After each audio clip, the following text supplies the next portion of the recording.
Okay, so hello, I am Dr. Raquel, and thank you so much for joining us today on Best Life Abroad, Not Your Average Travel Podcast. So today we will be speaking with Tanja, who relocated to Barbados, and she's going to share some of her thoughts and insights and tell us about her journey to moving abroad. So Tanja, thank you so much and welcome to the Best Life Abroad podcast. Thank you for having me. You're very welcome. So let's jump right in. I know that you have lived abroad for 15 years. Yes. And so can you talk to us, like at some point you were like, okay, I think I want to move abroad. So can you tell us how it went from kind of an idea of moving abroad to I can actually make this a reality and I'm going to do this thing? Okay, so I'm actually from Barbados, Okay. originally from Barbados. So I was born and raised here, but there was a part of me that knew from the time I was a child I was going to leave. I Mm. always knew that.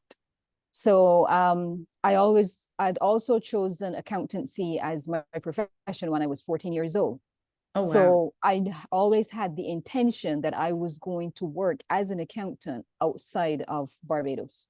So pretty much from the time I was late in my teenage years, all through university, it was something that was just sitting in the back of my head because it was something that while I wasn't necessarily thinking about it every day, it was something that I knew that was just going to be part of my life. Mm. So having known that at an early age, I would have made certain decisions. And I always say that I think that one of the decisions that I've made at an early age, which coincide with my career, has allowed me to live the life that I wanted to live. And that was by managing my finances. So Okay. I have always managed my finances from the time I was a child. Okay. I didn't know it was managing my finances back then. I just knew that I was a heavy saver. You give me $5 as a child, I was a child who would keep that for 10 years. I was not the child who to go there and spend my money on whatever looked pretty. Mm-hmm. So pretty much after I left university, I worked in Barbados for a couple of years. But the idea of working abroad was still part of my long-term goals. At one time, I had thought that I would have initially left Barbados to go do a master's somewhere, and I had tried to pursue that, but that didn't work out. And I think that it was a blessing in disguise because, like 2 years later, I actually got offered a role in the Channel Islands. And for persons who don't know where the Channel Islands are, there's these very small little islands between France and the UK. Mm-hmm. And I was offered a job there, and this would have been like I think I was probably like 26 years or 27 at the time. So Mm-hmm. that was my first expat experience. No, that was not my first experience living outside of Barbados because I had left Barbados maybe 2 years prior to that to go to Trinidad to be a full-time student, to be a qualified accountant. So I'd spent 3 months there and I'd come back to Barbados. And now 2 years later, I was offered this role in Guernsey. So I spent 2 years in Guernsey and I came back to Barbados. I spent 1 year in Barbados working. And then at that point, I had kind of achieved what I had written as my career goal when I left university. And that was to be the chief financial person in an organization. So at that point, sitting in the chair as a financial controller, I looked around and I said to myself, okay, so what do we do now? I was less than 30 years old. And I was like, yeah, this feels great, but do I just want to sit here and consume this stress for the rest of my life? Mm. And after that, conversation with myself, one of the things I said, if I were to die tomorrow, what would I regret? And what would I regret was traveling the world. Wow. So a year after being back in Barbados, I packed up everything, took a career break, and I spent a year on a career break, but I spent 8 months of that year traveling. So I think I can't really remember if it was like 8 or 9 countries in between that space of time. Wow. Spent about 4 months in Asia. And I did, my travel sabbatical at Mm-hmm. that point in time. And I came back to Barbados, started working. The job that I was doing then took me to St. Lucia. So I was spending quite a bit of time working in St. Lucia. And then I went to Antigua, and then I moved to Bermuda. And I spent pretty much close to 6 years in Bermuda then as an expat as well. So yes. So I've done about 5 countries as an expat, and then there's an additional country that I've done as well living. And in between there, I've continued to travel. I do a lot of solo travel. I've been to over 40 countries now across the world as a solo traveler. So travel has just always been me and a part of who I was and who I believe who I will always continue to be. Mm-hmm. So you have a wealth of experience kind of being outside of your comfort zone, basically. And so can you talk to us about kind of what are some of the biggest challenges that you faced as you like approach entering these new spaces? And the thing is, you know, when people talk about outside of your comfort zone, um, traveling, I don't feel travel is part of my outside of my comfort zone. Mm-hmm. If you ask me to get up and do public speaking and that type of thing, then I'm kind of outside of my comfort zone. But if Okay. you ask me to pack a suitcase and travel around the world, I don't feel like I'm outside of my comfort zone. Mm-hmm. You know, I always say that when I moved to Guernsey, as a young accountant, the the idea of being on my own, I was already on my own. I was already living on my own for about 6 years, like, no, not 6 years, for maybe like 5 years, before I actually made that move to live internationally and as an expat. So Mm-hmm. I already knew what it was like to have my own challenges as an individual and as a single person and having no one to rely on but yourself. And that's one of the biggest challenges that a lot of expat people face. You know, sometimes they come from their own communities, whether they're from a close-knit family or just in their neighborhood or whatever, and then they move to this place that they've never been before, and they don't have that support system. And I know that that's one of the biggest challenges that people face. For me, I already knew what that felt like. I Mm-hmm. already knew what it was like to be out there on my own. So I knew, like, okay, it's me. I can ask for help. This is how I would go about asking for help. You may not get it, you may get it, but you're going to be okay. And, Mm-hmm. you know, I am okay with the fact that not everything is going to work out, but eventually it will happen. And I'm okay with that. The biggest challenge I would say that I had was the weather. The Channel Islands, their summer is like 21 degrees, and it doesn't always happen. So Mm-hmm. coming from a climate, you know, of 30 something degrees every day to get up just one, you know, I left Barbados one day, it was 30 something degrees. I got up the next morning and it was fog, and I have to go to work in this fog. And that for me was the biggest challenge. How do I do this every day, knowing that the winter may not just be the winter, your summer isn't really a summer. What do we look forward to in terms of weather? So that was one of my biggest challenges. I know one of the other challenges that a lot of people also face is the loneliness sometimes as an expat. Again, because you are in a foreign land, and, you know, even though you may have co-workers who may be welcoming to you and you have a good work experience, and not everybody gets a good work experience initially.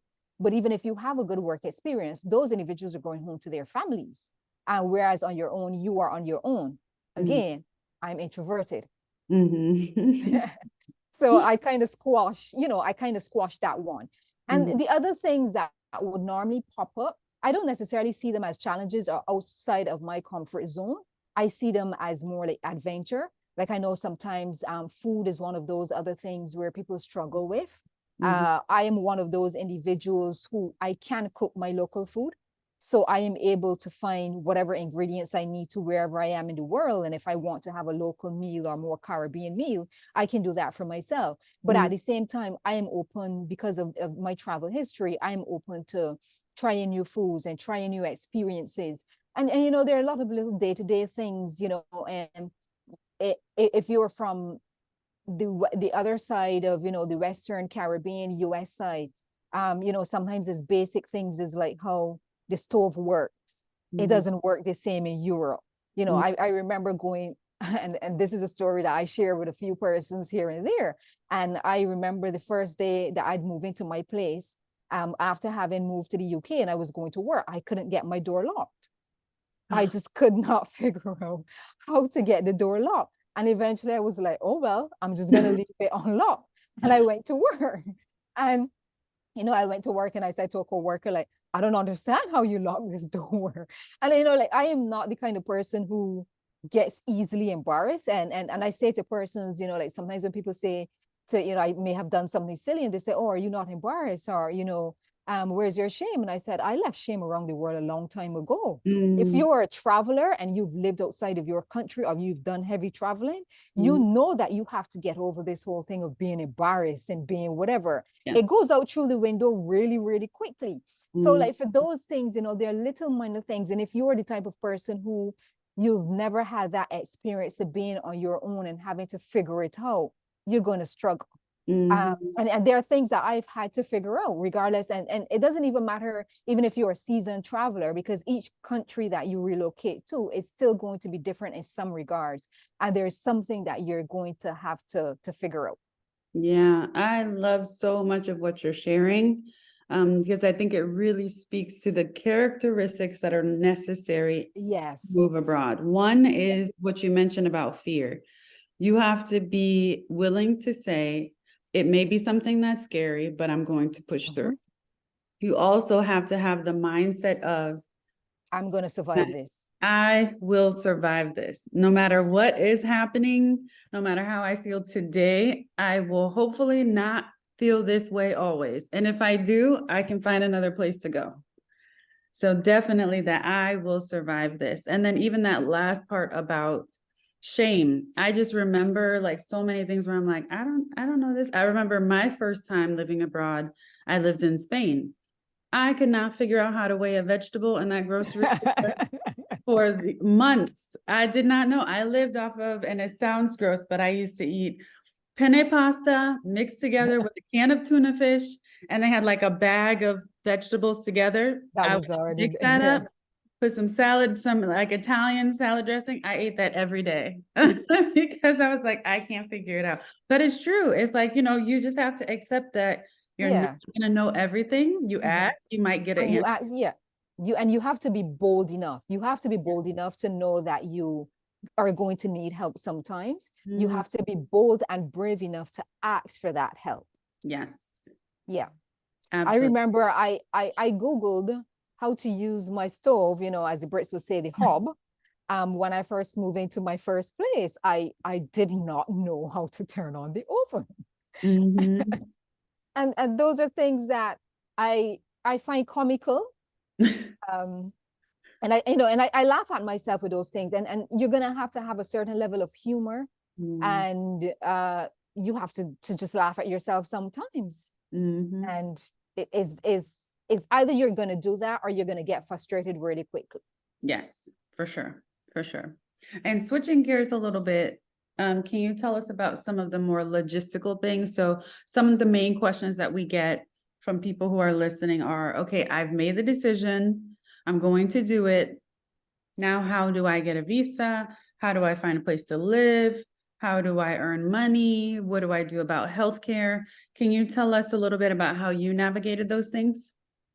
Okay, so my first experience, because I would have had a job going in, I'd done a bunch of research, and initially most companies will give you an initial accommodation, but that accommodation runs out way faster than you think Yeah. it's going to happen. So they were very helpful in that they had put me onto a realtor. And I've had maybe one or two of my expat experiences where they had put me onto a realtor. But I will say that in all my expat experiences, I ended up finding my own place. Okay. Because a lot of times the realtor don't always work at the speed that you want them to work at. They Mhm. don't always understand what you would prefer. And just give you an example, like, the realtor in one of those situations said to me, most individuals who come would prefer to live closer to the town area because they can walk to work, and then they don't have to necessarily purchase a car. And that was what most expats would have liked. I am the type of individual, because I spend a lot of time alone. I know I don't want to come out of my home and see my office. I Mm, want to feel like I am getting away from the office. So mhm, I say to them, well, I'm absolutely the opposite.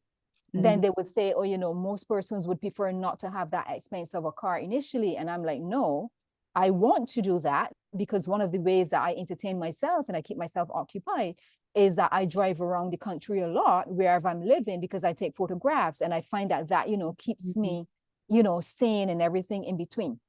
So initially off the back and all of my experiences, I knew, okay, I'm going to have to help myself.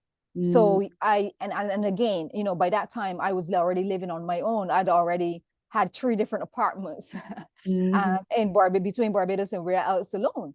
You know, so I knew how to look for an apartment. You look for an apartment in whatever country, pretty much similar to the same way you will do it outside of your country.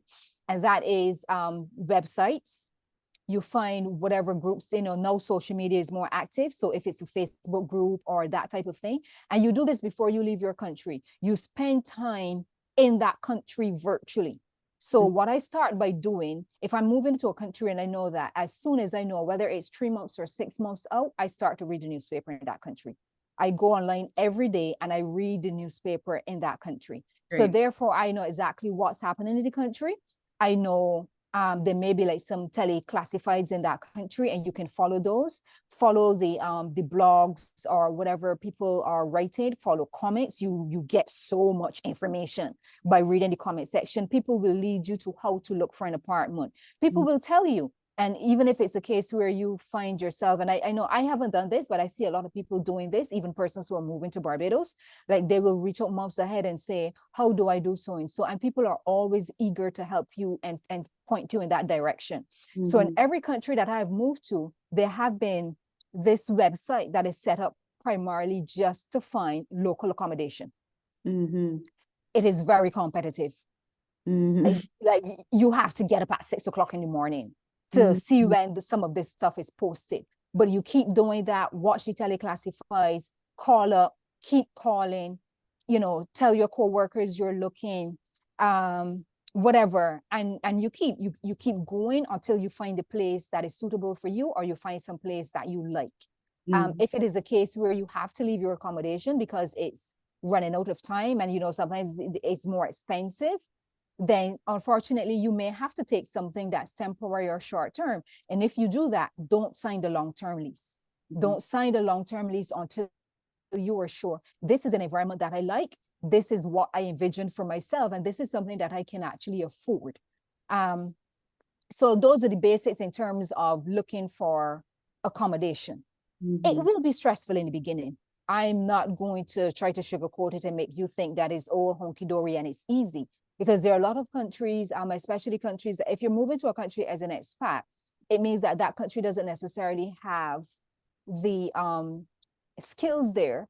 So it may be a place where there are a lot of people who are moving there. Even if you are moving not necessarily as an expat and you're moving as a digital nomad, you may be moving somewhere where a lot of digital nomads want to be moving now. So it's going to be competitive in terms of looking for accommodation. And from your research on, and, you know, just maybe even following hashtags on social media, whether it's Instagram or whatever, you may come across, like, let's say, other digital nomads. Reach out to them, ask them how they did it. You know, people are always willing to help you. So that was how I would say you cover accommodations. But I would also say, as somebody who spent a lot of time in hospitality, do not send money, do not commit to anything before your eyes have seen it. I've seen some horror stories where you get there and the accommodation doesn't exist. You get there and it's nowhere. And as I said, I was a hospitality accountant. I've spent quite a bit of years in hospitality. Every room will look better on the internet. It will always. That's our job. Yes.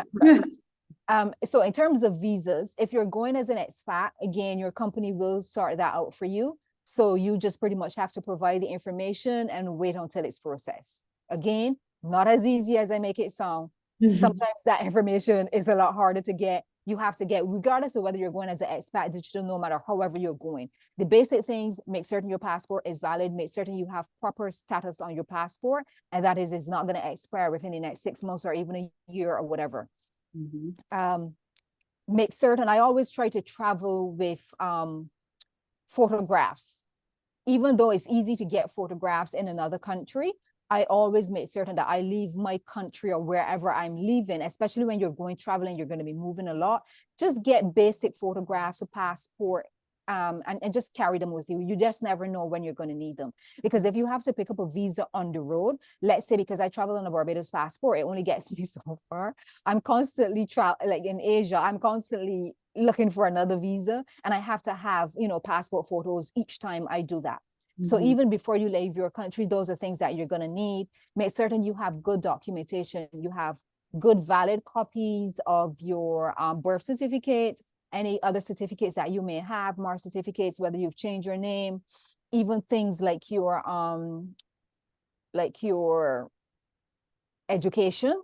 Make certain that you have those. Make certain they're certified in Mhm. your country. Just not like just random photocopies, but make certain that you have them certified. If you are using a different foreign language, you're also going to have them to get them translated. And some of this stuff gets expensive if you have to translate them to. I've not had to translate any of my information to another language, but I know sometimes you can spend as much as 150 US dollars and up just to get some of this stuff translated. And I also travel with my doctor documents as well, because I do have, an underlying medical issue. It's not prominent, but it presents itself in chronic fatigue, and traveling makes you tired and stuff like that. So I always make certain that I have documents of my medical. And just to point this in here, regardless of who you are and where you're going, every time you leave a country, make certain you get all your medical documents from that country to take with you wherever you're going. I'm carting around a massive folder at this point. Yeah. But that's something that I just want to say, because I want to also to say to people that there are persons out there that may feel like, oh, I can't ever do this because I have a medical condition. I can't ever do, and it may not be a chronic medical condition, or maybe not something that keeps you sick, but people just feel, oh, this is not something for me. And I just want to share that that is not the case. We Mhm. can all do it, just maybe at your pace. Yes. What else do we cover? So in terms of looking for a job, I've not had the experience of relocating to a particular country and then looking for a job. I've only had the experience of having that job already before I relocated. But if I were to share some information, I would say approach it the same way that you'd approach looking for an apartment, or approach it the same way you would approach it looking for a job in that territory. Start to look before you leave. Look at what the requirements would be. Make certain you have all your documentation that you are bringing with you. Make certain that you can apply for a job in that country, that you understand what it takes to apply for a job in that country. Whether it is that you need to, because of your profession, if you have to apply, like say for a license or a particular certificate, and go through a period of time. Because I know sometimes what will happen is that an individual may understand, okay, as a teacher, I need to do X, Y. As an accountant, I need to do X, Y. As a tradesman, I need to do X, Y. They sometimes don't understand how long it takes. Sometimes it takes governing bodies 3 months, 6 months, and you have to figure out how you're going to support yourself. Mhm. So these are things that you must, and it all comes down to doing as much research as you can. And if you can, speak to individuals who have done that. And YouTube is a wealth of experience. There are so many persons there who are documenting their process of moving to another country. Look for people with your similarities. And that is, look for people who are either in the field that you want to get into, or look for people who are in your age bracket, or look for people who have similar nationalities. You will find someone and you can kind of adapt that. In Mhm. terms of, like earning money on the road, depending on your age bracket. So when I did my round the world trip, these are some advantages that I couldn't take on because I'm a Barbadian and my passport doesn't allow me to.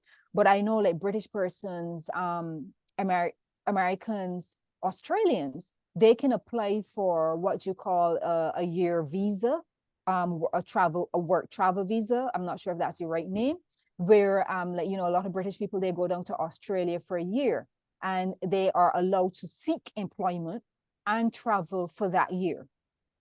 And these are things that you can apply for online and get, and get that confirmation or approval within a quick point of view. So it depends on the type of passport that you have.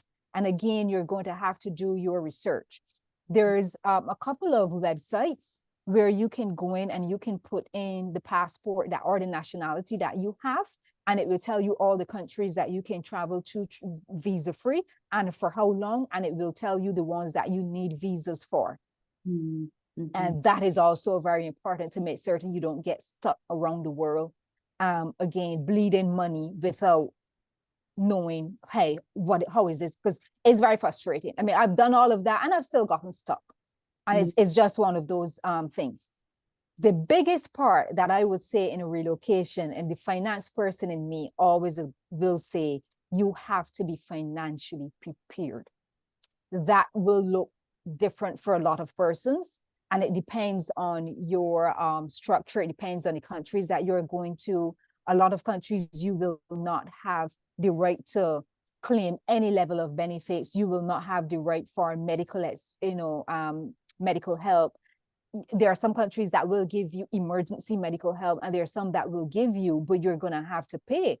And I mean, you do not want to get stuck in some country where they hand you a medical bill for $100,000. So you also need to make certain that you have insurance coverage before you embark, regardless of what you are attempting to do. And what I will say is get the insurance that will cover you for the time of what your purpose is. If you are traveling, get travel insurance. For persons who don't know, if you are doing a round the world trip, as I did, regular travel insurance does not cover that. You need round the world travel insurance. There are different types of insurance. You can get expat insurance as well. And even if it means then you end up settling somewhere where you are allowed to access basic health insurance or basic health care in that country, is going to be a process before you get there. Make certain you are covered. So back to the financial, that comes into the whole financial scheme of things as well. I build a budget. I'm a budget guru. This is what I do. So let's say, for example, whether I'm moving as an expat, whether I was going on my round the world trip, part of my research is that I would have already rated out how much money it costs to live in this particular country. There are many blogs out there. There's many data from all the governments as well, where you can see what accommodation costs, everything that costs, and I build out a budget. So let's say when I was moving from Antigua to Bermuda, Bermuda has the reputation, not the reputation, they have the award as the most expensive city in the world, at least 10 years running. The first thing you learn about Bermuda is how expensive it is. So, what I wanted to first gauge is how much more expensive will my daily life be as opposed to what I'm currently spending. And sometimes that also gives you an insight if you're also trying to negotiate salaries. This is also very, very relevant for if you're going to negotiate salaries. But you want to be able to do these things. Like when I was going traveling, I would look at the individual countries, like say Thailand, to see what does it cost to live in Thailand a day? And that is between accommodations, travel, and food. What is the basic things? Of course, you're going to do activities and you add those on. So I go to my budget. I have a line item for accommodation. You have a line item for food. You have, and as if you're traveling, if you're an expat, at some point, you're going to settle down and you're going to cook and go to the supermarket. If you're traveling, you cook less and less. So you need to make certain that you're putting in the right requirements of what it costs to eat out a day. Or even when you're first settling into a country, the first week or 2 weeks, you may not be able to provide your own meals. So you want to make certain that your cost is equivalent to is realistic.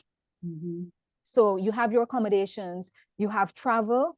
At that point, you should know if you're initially going to be traveling by train, by bus, or a taxi here and there, whatever, you put in that cost in between there as well. Of course, there's a whole pre-cost before you move, which will be the cost of the visas, the cost of the air flights, just getting because regardless of where you're going, if you're going a long term, you have to get medical clearance from your country before you go. And there's a cost attached to all of that. Passports, whether you need to get it renewed and all of those. So you have your pre-cost before you've even left, your initial visas and those type of things. Then you have what I call that initial cost when you first land. And that is when things may be chaotic. You may not be doing the best you may not be doing the best budget-wise in terms of frugal living. You're just trying to survive. I need to get this, I need to eat, I need to sleep somewhere, I need to. So you have to have those costs. And then you will have costs as you start to settle down. You may be able then to move into a monthly accommodation, which will be a lot cheaper. And You may be able then to have, you know, accommodation where with facilities, a kitchenette or whatever that you can provide for your own meals and stuff like that. So you want to make certain that you have that budget down pat. Now, if it is a case where you're going to a job, then you know my first paycheck is in a month. You know how to rate yourself. If it's a case where you are now going somewhere to settle in and then look for a job, you have to estimate that's going to take you longer than you think is going to take you. Am I going to be able to survive or to be able to provide for myself?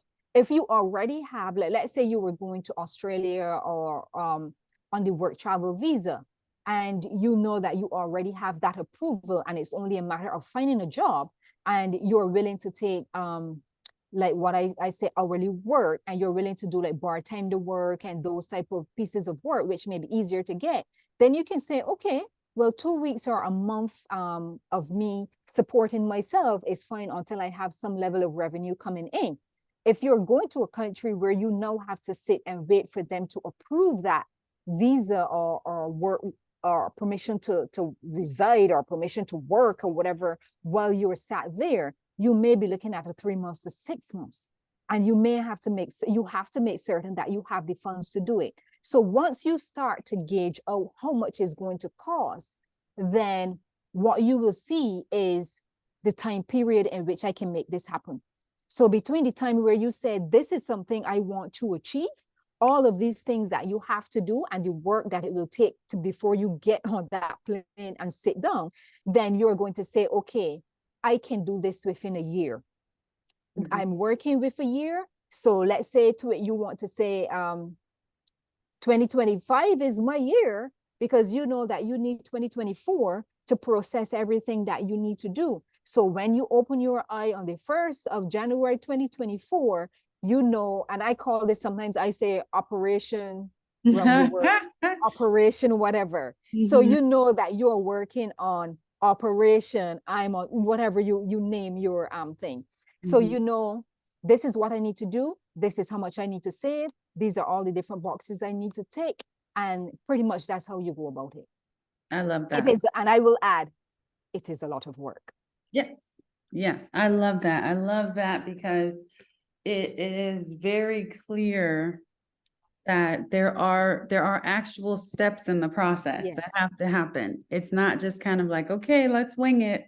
But there are steps that you have to take in order to do that. One of the resources I have on my website is a move abroad checklist where I break down these steps, because every step, this is one of the things that I always tell like college students about adulting, is I'm like, adulting is for the birds, because every step you take, if you want to do this one thing, there are 8 sub-steps that go into that one thing for the step. And that's why it's so important to have a plan, which is the part that I love about getting people abroad, is really helping you develop that plan and understanding the steps and understanding the process.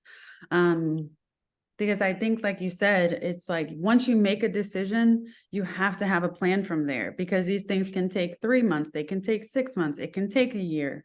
So how do you figure out exactly how to do that? And one thing I really want to make sure I touch on with you, because it's not very often we have someone who's traveled to 40 countries as a solo traveler. So I definitely want to make sure we talk to you, but can you share with us about, like, are there any recommendations you have on how to make sure you're traveling safely as a solo traveler? What are things that you maybe look out for when you're picking a country to go to? If there's one thing that I can say, and you can forget everything else I say, do not do anything abroad that you wouldn't do at home. You can forget everything else. Please don't forget everything. There were gems. There were gems. Because people sometimes go abroad and they throw caution to the wind. Do not do that. Do not do that. So the number one thing, obviously, you know, people traveling abroad, and there's this fear that people, depending on where you are from, there's this fear people have about traveling abroad. And of course, there's another fear about traveling solo. There's another fear about traveling as a woman. There's another fear of traveling as a Black person. You know, there's a lot when you start to stack it. There's absolutely nothing that I've encountered so far that I would say has made me rethink traveling as a solo person. Look out for your safety. There are persons who will say travel in packs and whatever. I don't do any of that stuff. Number one, I make certain that I don't do things that I wouldn't do at home. I don't throw caution to the wind. Make certain that you don't have large sums of cash on you. My number one thing is that I never look like a tourist. There are times because I'm in some place called Qualitrangano. As a Black person, I cannot hide. There are people who are going to walk around the street behind me. They are going to take photographs of me. I cannot do anything about that. But at the end of the day, I always try to make certain that I don't look like a tourist. And there are easy ways to spot a tourist. It can be by the way they dress, but it also is by the way that they behave on the street. Always behave as if you know where you were going. I will be damned if anyone caught me on a street with a map. You will never find me on a street with a map. Not even in New York City will I do that. If I need to look at where I'm going, or I need to be on a train state and I need to figure out my trains or whatever, I study those things before I come outside. When I come outside, I already know if I need to turn left or if I need to turn right. And therefore, I'm always walking with purpose. So people don't, you know, be like, okay, she doesn't know where she's going, whatever. There are times where I don't speak. And I don't speak because I would rather you try to guess if I'm a foreigner than speaking, you know, immediately that I'm a foreigner. There are times where, and I know I've had this situation in South Africa, where I will rather you think that I am rude than speak and you know that I am not local. And I've had many persons who came up to me and were, and you know, eventually realizing that I was not necessarily on the street, but we're in a closed environment. And then they realized that I am not from there. And they were like, wow, but I thought you were from there just by looking, you know, by looking at you. But I would rather someone think that I'm rude before I speak and put myself in danger. The whole thing of valuables, you make certain, there are places I may go in Europe and I may walk around with my big, you know, digital camera and take photographs. There are countries that I will go to and my camera will never come out of my bag. There are countries I will go to and my camera will never leave the hotel. You have to know your surroundings, understand your surroundings, be vigilant. Everything is not about catching that photograph. You know, I travel to a lot of these countries, and while I have photographs of these countries, there are hardly any photographs of me because I am not there to prove that I've been there. And I am not going to put myself at risk by pulling out a camera and then deeming myself to be a tourist because I need to prove or validate with photographs that I've been there. And that is just who I am. And you know, I just don't only solo travel. I travel to offbeat places. So, you know, I've hiked to go sleep with tribe people. And yes, there are a lot of photographs of that because that is more, it was a commercialized type scenario where they came and they picked you up. And, you know, we had a guide. There were like 10 or 12 of us tracking through, you know, Thailand, the north of Thailand, but we had a local guide doing it. So you just have to be, as I said, really vigilant. Try to not look like a tourist. Don't do anything that you wouldn't do outside of your country. Be very mindful of who you take help from. Not everybody's providing help for you for the, you know, for the right reasons. Be very mindful of that. And when I say mindful of that, I don't mean the local people. You have to watch your own tourists as well too. Darn right you do. Be vigilant, be vigilant. For me, I spend a lot of my time sightseeing. So I don't necessarily spend a lot of time on the party scene when I do travel, so, which is a whole other different story. So I tend to be the type of person, and because I want to take a lot of photographs, I'm that traveler that I can get up and be out of the door early because I also want to be all the other travelers. So if I'm going to some place that's very popular, I want to get there before people get there and start flooding the place.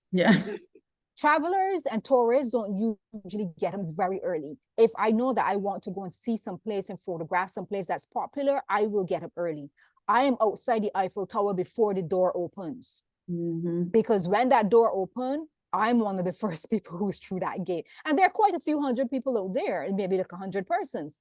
But at the same time, they, it's not busy. So Right. those are things that I do. So pretty much when I go out and I spend a whole day outside seeing, I make certain that I get in before it's dark. On the other side, I like to, especially when I did my round the world trip. Now I wanted to see like what it is like to be, what the nightlife is like in these countries. And there and then that's where I would predominantly not necessarily go on my own. I have to be in a few places on my own. But that's where I would then sometimes go with other travelers. And the same things apply. Make certain you know who you're going with. You will meet travelers around the world who are going to go out, they're going to get drunk. Do you want to have to babysit them, or do you want to not know where you are and how to get yourself back home? So these are things then that you want to be thing. If that's a scenario where I'm on my own and I want to go and experience the nightlife, I will speak to the hotel or the guest house or wherever I'm staying, and I will let them provide transportation for me. I will rely on them because, at the end of the day, they don't want bad publicity for themselves if something happens to one of their guests. So I will let them arrange the transportation for me. It may be more expensive, but I will let them arrange transportation to take me. So for example, again, South Africa, I want to go to Camps Bay at night. You have to go see what it is like. So I take transportation from my accommodation, and I will say to them, come back for me at 10 o'clock, come back for me at 11 o'clock. So I make certain I'm using the same person that took me there. And these are things that you can do to keep yourself safe as a solo person. I also drove across South Africa for 2 weeks on my own. Again, I didn't have a map.